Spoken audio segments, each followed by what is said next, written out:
మన పందికి సంబంధించిన కొవ్వుని ఇవి ఎక్కువ ఉన్నాయి. ఈ దారుణం ఏంటంటే శతాబ్దాలుగా పోరాటం చేస్తున్నారు రామజన్మ అయోధ్య రామ మందిరం కోసం. దానికి కూడా వీళ్ళు 1,00,000 లడ్లు ఇలా బీఫ్ తోటి, పిగ్ ఫ్యాట్ తోటి, ఫిష్ ఆయిల్ తోటి కలిపిన లడ్డు 1,00,000 లడ్లు కొన్ని దశాబ్దాలుగా శతాబ్దాలుగా అయోధ్య రామ మందిరం కావాలని చాలా ప్రతిష్టాత్మకంగా తీసుకుంటే దానికి కూడా తిరుపతి లడ్లు వెళ్ళి, టీటీడీ లడ్లు వెళ్ళి, ఇది దేశం అంతా దీన్ని కదిలిపోయింది. ఈ రోజున ఇలాంటి అపవిత్రం జరిగింది. దీని గురించి ప్రస్తావిస్తే రిపోర్ట్లు బయటకు వస్తాయి. వైసీపీ నాయకత్వం కానీ ఇది రాజకీయ లబ్ధి కోసం చేస్తున్నారని ఒక మాట మాట్లాడుతూ ఉన్నారు. వైసీపీ నాయకులకి కానీ వారి మద్దతుదారులు కానీ నేను మనస్ఫూర్తిగా మీకు తెలియజేస్తున్నా, రామతీర్థం గొడవప్పుడు 219 గుడుల్ని మీరు అపవిత్రం చేసినప్పుడు మీ పాలనలో ఒక సగటు హిందువుగా నేను గొంతెత్తి పోరాటం చేయాలి అంటే రోడ్ల మీదకి ఆ రోజే వచ్చామని గుర్తుపెట్టుకోండి. ఆ రోజు కూడా రామతీర్థం రాముల వారి విగ్రహాన్ని మీరు నరికేసి అర్చకులు చేతిలో పట్టుకున్నప్పుడు చాలా బాగుంది. కానీ ఆ రోజు కూడా దాన్ని రాజకీయ పరంగా మేము తీసుకెళ్ళా. దోషులకి శిక్ష పడాలి, వీళ్ళెవరో కనుక్కోండి. ఈ రోజు వరకు మీరు పట్టించుకోవాలా. ఇది మేము చెప్తూనే ఉన్నాం. నిజంగా చెయ్యాలంటే ఈ ప్రస్తావన ఎందుకు తీసుకొస్తున్నానంటే సమాజంలో అస్థిరత లేదంటే డిస్హార్మనీ క్రియేట్ చేయడానికి మేము లేవు ఇక్కడ.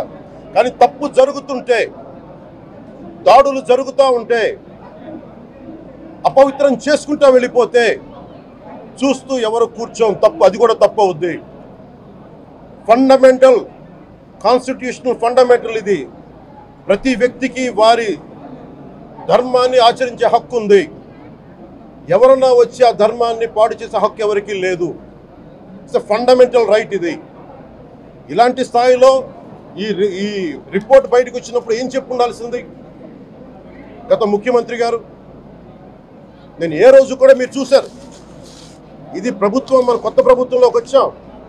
ఇది వెండెట్టా ప్రభుత్వం కాదు, ఇది పగా ప్రతీకారాల ప్రభుత్వం కాదు ఇది. కానీ తప్పు జరుగుతుంటే మటుకు చేతులు కట్టుకొని చూసే ప్రభుత్వం కూడా కాదు. అది మీకు చాలా పగడ్బందీగా తెలియజేస్తున్నాను విషయం. అలాంటిది మా మీద ఎన్నో మాట్లాడినా మేము ఎప్పుడు మాట్లాడలా. రామతీర్థం గురించి జరిగినప్పుడు కూడా మేము మాట్లాడలా. కానీ ఈ రోజున రిపీట్ అయిపోతున్నాయి మిస్టేక్స్. అలవాటైపోయింది, ఆలవాలం అయిపోయింది. ఇంక ఇక్కడితో ఆగాలి. ఇది ఎప్పుడే ఫుల్ స్టాప్ టు దిస్. దీంట్లో ఒకరు నిందించట్లా. టీటీడీ బోర్డు ఉంది, వైసీపీ కాన్స్టిట్యూట్ చేసిన టీటీడీ బోర్డు ఉంది. వైవి సుబ్బారెడ్డి గారు ఉన్నారు టీటీడీ చైర్మన్గా, టీటీడీ ఈవోగా ధర్మారెడ్డి గారు ఉన్నారు. మళ్ళీ వాళ్ళు కాకుండా కొత్తగా వచ్చారు. ఈ 5 సంవత్సరాలు ఈ బోర్డు ఏం చేస్తూ ఉంది? ఈ టీటీడీ బోర్డుని మేము ప్రశ్నిస్తున్నాం. మీరు బయటికి రండి. గత ముఖ్యమంత్రి ఏం చేసి ఉండాల్సింది? వచ్చినప్పుడు మీరు పంపించండి ల్యాబ్స్కి. మీకు ఎవరైతే తప్పులు చేశారో వారి మీద మీరు చర్యలు తీసుకోండి చెప్పాలి. కానీ తప్పులు చేసిన వాళ్ళు వెనకేసుకొచ్చే విధానం ఏంటో నాకు అర్థం కావట్లేదు. ఇది ఆయన మార్చుకోవాలి. అంతేగాని మీరు అస్థిరత చేసే ఆలోచన కానే కాదు.